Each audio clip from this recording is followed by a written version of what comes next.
Post office की जो सुकन्या समृद्धि योजना है, ये सुकन्या समृद्धि योजना से क्यों बेटर है एलआईसी की कन्यादान पॉलिसी।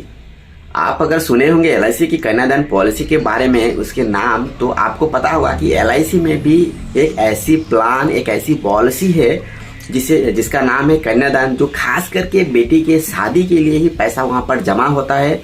और जो पैसा जमा होता है, जो उसका एम होता है उस पॉलिसी की, वो मरते दम तक यानी मरने के बाद भी वो एम कंप्लीट होता है।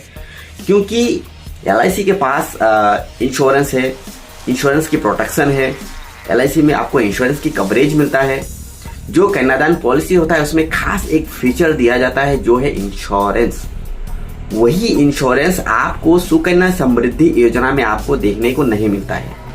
मान लीजिए मैंने अपनी बेटी के लिए एक पॉलिसी, यानी पॉलिसी नहीं मतलब जो सुकन्या समृद्धि योजना जो खाता है वो हमने बनवाया है, और वहां पर मैं अपने टाइम टू टाइम वहां पर मैं पैसा जमा कर रहा हूं।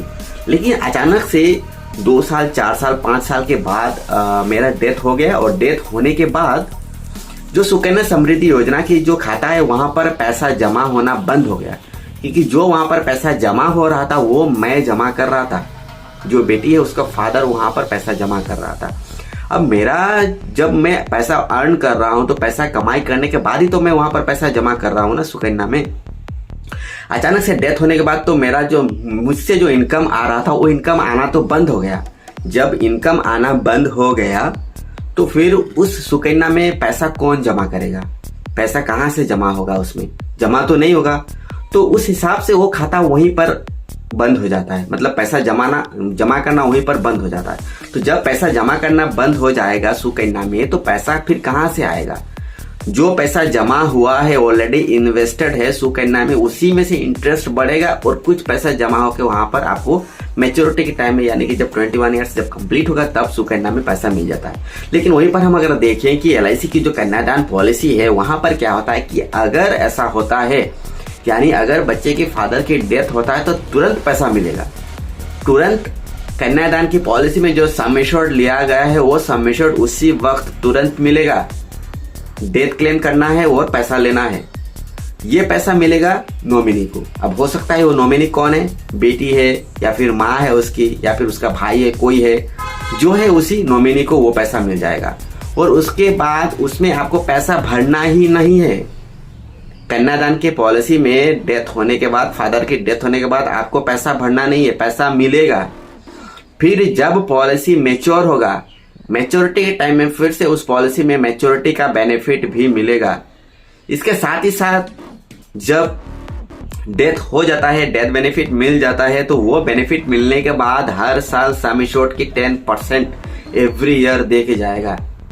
तो देखिए यहाँ पर कन्यादान की पॉलिसी में कितने सारे बेनिफिट्स मिलते हैं एक बेटी के शादी देने के लिए। और अगर फादर की डेथ हो जाता है तो उस बच्ची की पढ़ाई के लिए, एजुकेशन की खर्चा करने के लिए कन्यादान की पॉलिसी से सम एश्योर्ड की 10%, यानी अगर 10 लाख की सम एश्योर्ड लेता है कोई व्यक्ति अपने बच्ची के लिए, तो उसका जो 10% होता है वो 1 लाख रुपए होता है। 1 लाख रुपए हर साल देगा, हर साल 1 लाख रुपए देगा उस बच्चे के पढ़ाई के लिए, एजुकेशन के लिए, उसके लालन पालन करने के लिए।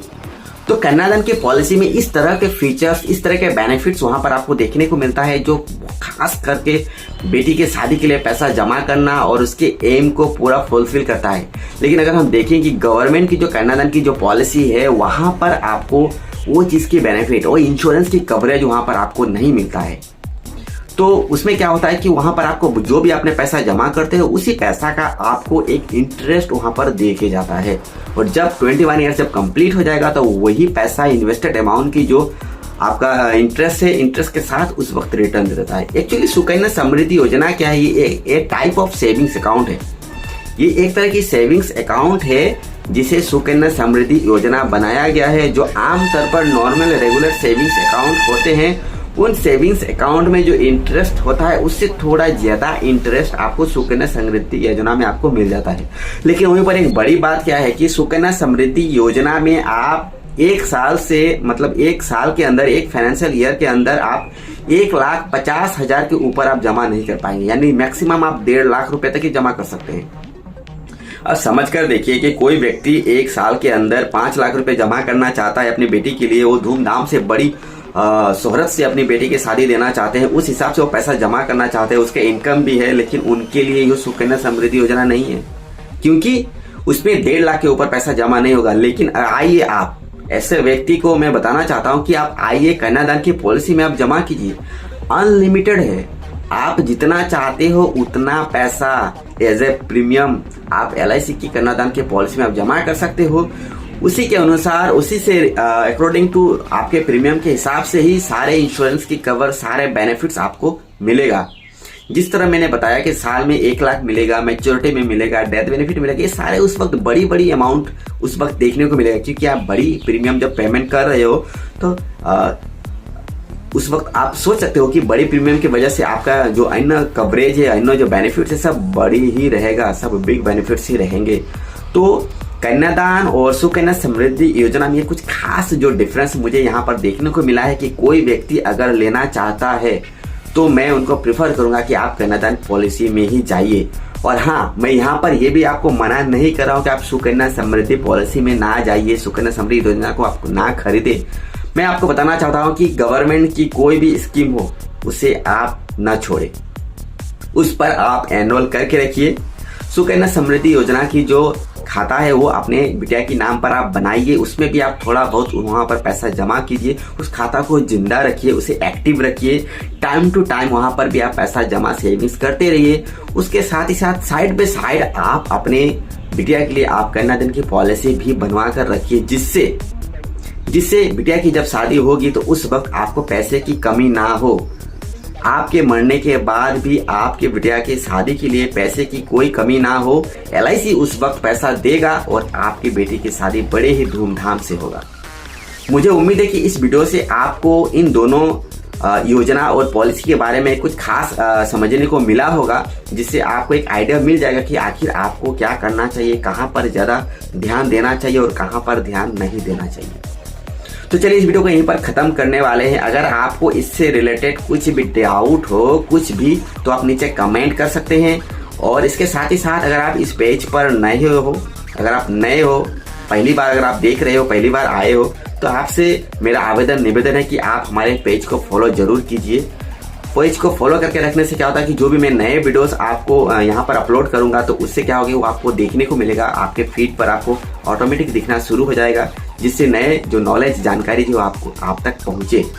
इसके साथ ही साथ अगर आप चाहते हो कि कन्यादान पॉलिसी आपको चाहिए, लेना है और बेटर तरीके से समझना चाहते हो एग्जैक्टली कितना मिलेगा, कितना प्रीमियम भरना पड़ेगा, क्या प्रोसेस है, कैसा लेना पड़ेगा, कैसे क्या करना है, या फिर सुकन्या समृद्धि योजना से ही अगर आपको उसके रिलेटेड अगर आपको कुछ समझना है तो उसके बारे में भी मुझे काफी ज्यादा नॉलेज है। सुकन्या समृद्धि योजना से संबंधित अगर आप उससे भी अगर आप समझना चाहते हो तो आप हमारे साथ कांटेक्ट कीजिए, आप हमारे साथ अपॉइंटमेंट बुकिंग कीजिए। मैं आपको बैठकर 1 to 1 बैठकर आपको समझाऊंगा कि सुकन्या समृद्धि योजना में आपको क्या बेनिफिट्स मिल रहे हैं और कन्यादान पॉलिसी में आपको क्या बेनिफिट्स आपको मिल सकता है। तो जल्दी से जल्दी आप अपना फोन उठाइए, नीचे नंबर है उस पर कॉल कीजिए, मेरे साथ संपर्क कीजिए, मीटिंग फिक्स कीजिए और बैठकर अच्छे से समझिए और अपने बेटी के लिए एक अच्छी डिसीजन आप वहां से लीजिए। तो चलिए वीडियो को यहीं पर खत्म करते हैं और मिलते हैं एक नई वीडियो के साथ। तब तक नमस्कार।